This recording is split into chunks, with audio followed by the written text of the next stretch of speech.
वैदिक साहित्य में ऋक् सूक्त संग्रह में वरुण सूक्त में प्रस्तुत 8वें मंत्र को आज हम अध्ययन करते हैं। 8वें मंत्र का कि वेद मासो धृतव्रतो द्वादश प्रजावतः वेदा ये उपजायते। धृतव्रत वेद अर्थात इस जो मंत्र है वो शुनशेप ऋषि वरुण देव की सर्वज्ञता का विवेचन करते हुए इस तथ्य को स्पष्ट रूप से प्रकट करते हैं कि वरुण को वर्ष के सभी मासों का तथा उनमें उत्पन्न होने वाली प्रजा का ज्ञान है। तो वेद वेद यानी जानते हैं। कौन जानते हैं? वरुण देव। तो वेद अर्थात जानते हैं मासों को। मास क्या होते हैं? मास चैत्र वैशाख जेठ आषाढ़ सावन भादों कमार कार्तिक ये सब होते हैं। वो क्या है? 12 महीने होते हैं। तो इन सब का ज्ञान है धृतव्रतो। विशेषण है धृतव्रते अर्थात व्रत को धारण करने वाला, नियम को धारण करने वाला, कर्मों का पालन करने वाला जो वरुण देव है वो चैत्र वैशाख आदि 12 मास को द्वादश है। द्वादश प्रजावतः प्रजा वाले नियमों के पालक वो 12 मास को जानते हैं। नियमों के पालक जो वरुण देव है उत्पद्यमान प्रजा वाले, प्रजावत यानी उत्पद्यमान प्रजा वाले जो प्रजा में जो 12 मास चलते हैं उनको जानते हैं। वेदा अर्थात जानता है, यह उपजायते और जो 13वां पैदा होता है अर्थात जो 13वां मास या अधिक मास संवत्सर में तीसरे या चौथे वर्ष अधिक बढ़ जाता है उसको भी जानते हैं। तो वेद है मासो अन्वय से देखो धृतव्रत है कि व्रत को धारण करने वाला जो नियमों का पालन है वरुण देव वो प्रजावत है उत्पद्यमान प्रजा वाले द्वादश मास है वेद है 12 मासों को जानते हैं। यह उपजायते तमपि वेदा और जो 13वां मलमास या अधिक मास संवत्सर में तीसरे या चौथे वर्ष अधिक बढ़ जाता है उसको भी जानते हैं। वह हमें बंधनों से छुड़ाए। तो वेद मासो धृतव्रतो नियमों का पालन करने वाले प्रजा वाले वो 12 मासों को जानते हैं और जो 13वां मास अधिक मास उत्पन्न होता है उसको भी जानते हैं। तीसरे चरण में आए वेदा शब्द का भी वही अर्थ है जो वेद का है अर्थात जानता है। यहाँ पर आकी वृद्धि की गई है। इस मंत्र से वैदिक कालीन ज्योतिष के ज्ञान का पता चलता है। भाव यह है कि वरुण देव को समय चक्र का पूरा ज्ञान है। जो देव इस प्रकार के ज्ञान से संपन्न है वह हमारा कल्याण अवश्य कर सकता है। प्रजावते का अर्थ भारतीय विद्वान तो करते हैं महीनों में उत्पन्न होने वाली प्रजा करते हैं, जबकि पाश्चात्य विद्वान पक्ष और तिथि करते हैं क्योंकि उनके अनुसार वर्तमान मास के बाद में आने वाले सभी मास वर्तमान मास की प्रजा कहलाते हैं। इसी प्रकार उत्पन्न होने वाला अधिक मास भी 13वां महीना है जो किसी किसी साल में बढ़ता है तथा चंद्र मास व सौर मास के वर्षों के दिनों की संख्या को पूरा करने के लिए चंद्र मासों में वृद्धि को प्राप्त करता है। अतः पीटरसन का कहना है कि मासों की प्रजा यदि दिनों को माना जाए तो ठीक रहेगा। वेदवातस्य वर्तनी मुरो ऋष्वस्य बृहते वेदा ये अध्यासते। वेद अर्थात जानता है, वातस्य अर्थात वायु के, वर्तनी अर्थात मार्ग को, ऋष्वस्य बृहते सर्वत्र आने जाने वाले महान, वेदा अर्थात जानता है, ये अध्यासते। उरोरिष्यस्य बृहते वातस्य वर्तनीम वेद ये अधि आसते वेद। ये जो मंत्र है वो ऋग्वेद के वरुण सूक्त का है। इसमें मंत्र दृष्टा ऋषि शुनशेप अपने आराध्य देव वरुण की सर्वज्ञता का वर्णन कर रहे हैं। क्या वर्णन करते हुए कहते हैं कि जो वरुण देव उरोरिष्यस्य बृहते, जो वरुण देव विस्तीर्ण दर्शनीय और गुणों के महान वातस्य वर्तनीम वेदे, वायु के मार्ग को जानते हैं। तथा जो ये अधि आसते वेदे, तथा जो देवगण भूलोक या परिवह आदि वायु के मार्गों में निवास करते हैं उन्हें भी जानते हैं, वे हमें बंधनों से मुक्त करें। पूर्ववर्ती इस मंत्र के विवरण से ज्ञात होता है कि वेद में वरुण देव समस्त संसार के अधिपति है, किंतु लौकिक संस्कृत के काल में इनका आधिपत्य केवल मात्र जल पर दिखाई देता है। तीसरे चरण के वेदा शब्द में संहिता दीर्घ है, इससे शब्द का अर्थ जानता है में कोई भेद नहीं आएगा। वर्तते प्रवर्तते अनेन इति वर्तमनि, इस व्युत्पत्ति के अनुसार वर्तनी शब्द का अर्थ मार्ग अथवा स्रोत हो सकता है। इस मंत्र के अंतिम चरण में 8 के स्थान पर 7 ही चरण है, अतः अध्यासते को अधि आसते इस प्रकार से पढ़ना चाहिए छंद पूर्ति के लिए।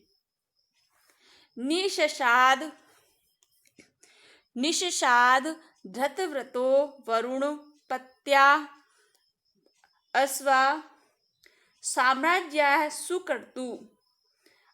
प्रस्तुत मंत्र में वरुण देव की स्तुति प्राप्त होती है। कवि शुनशेप वरुण की प्रशंसा करते हुए उसे इस मंत्र में दिव्य प्रजाओं के मध्य स्थिति हुआ बता रहे हैं। वरुण को सम्राट तथा शासक माना गया है। इसी के अनुरूप यहाँ विवरण प्रस्तुत किया जा रहा है। धृतवितय अर्थात नियम और व्यवस्था का धारक, अपने नियमों के प्रति सुदृढ़ रहने वाला। सुक्रतु अर्थात अच्छी कर्मों वाला या अच्छी बुद्धि वाला। वरुण देव साम्राज्य की प्राप्ति के लिए और पत्यासु प्रजाओं में और दिव्य प्रजाओं में आकर के और निषाद अर्थात बैठा है। निषाद अर्थात बैठा है। धृतव्रतो अर्थात व्रत को धारण करने वाला जो वरुण है। पत्यावस्था अर्थात प्रजाओं में। साम्राज्य अर्थात साम्राज्य उत्तम शासन करने के लिए। सुक्रतु अर्थात सुंदर कर्मों वाला, सुंदर बुद्धि वाला। जो वरुण देवता है वो अपने जो प्रजाजन है उनमें आकर के बैठा है। तो अपने नियमों के प्रति सुदृढ़ रहने वाला, सुंदर कर्म वाला वरुण देव साम्राज्य की प्राप्ति के लिए दिव्य प्रजाजनों में आकर के बैठा है। यहाँ पर पाश्चात्य विद्वानों ने पत्यासु का अर्थ जलों में किया है। तो पत्यासु अर्थात इसमें जलों में या फिर कहाँ पे, लोकों में, प्रजाओं में, इसके दोनों ही अर्थ बैठते हैं क्योंकि वरुण को निवास जलों में माना गया है। निषाद क्रिया भूतकाल का रूप है, किंतु वेद में भूतकाल का अर्थ वर्तमान काल में भी होता है। सद धातु का ससाद रूप बनता है, किंतु इसके पूर्व नी उपसर्ग के कारण शत विधान के अंतर्गत ससाद के प्रथम दंत से को मूर्धन्य से हो गया।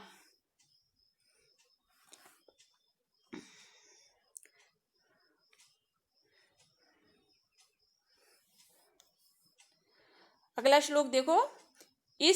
यह वरुण सूक्त में संग्रहित है।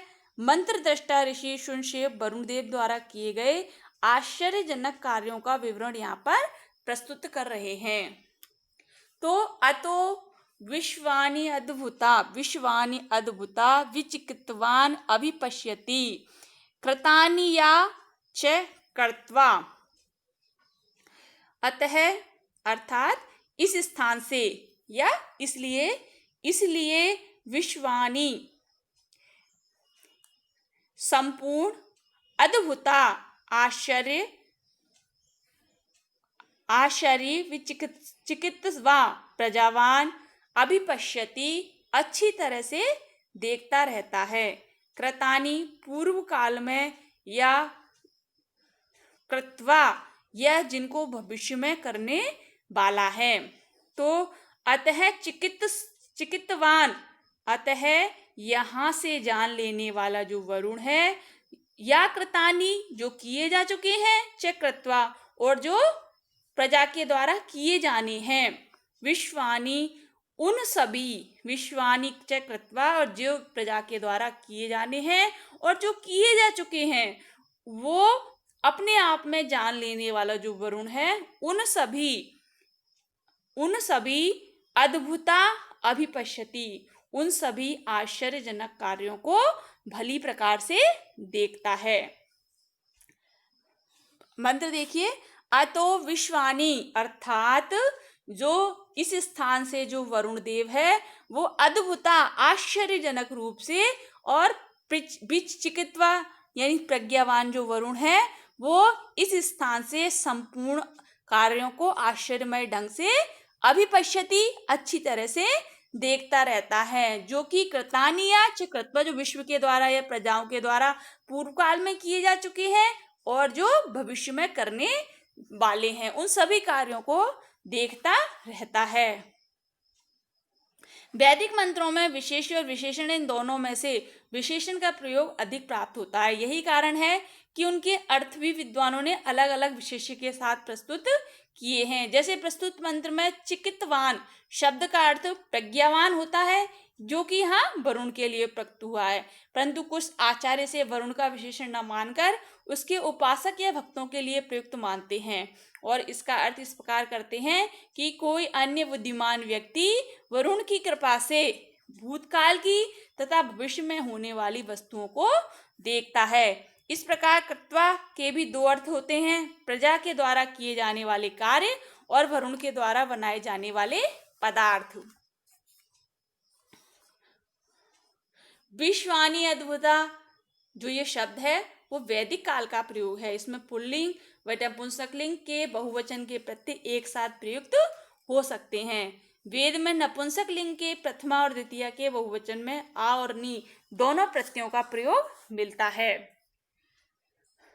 चिकित्वा अभिपश्यति में वैदिक संधि है, जिसमें न चिकित्वान आगे के आकार में नहीं मिलता, किंतु न के बाद कोई भी स्वर आए तो न को अनुस्वार हो जाता है।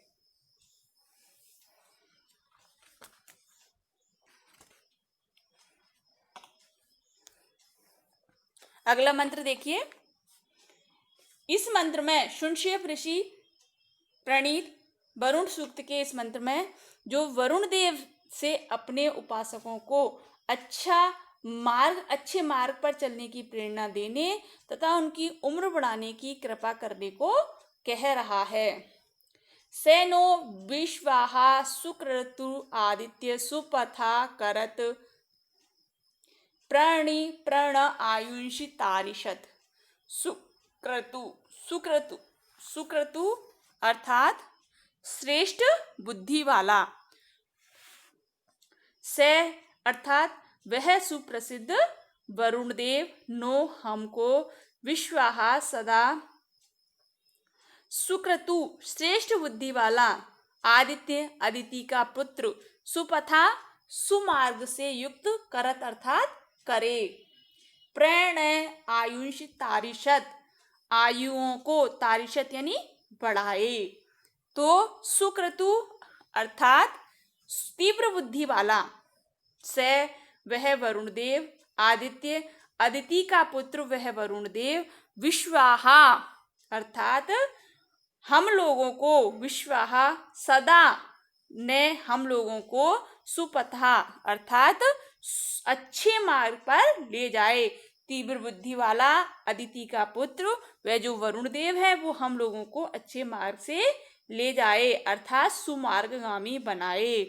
ने यानी हमारी आयुषी प्रतारिषत और जो हमारी आयु है, हमारी उम्र है, उसको बढ़ाए।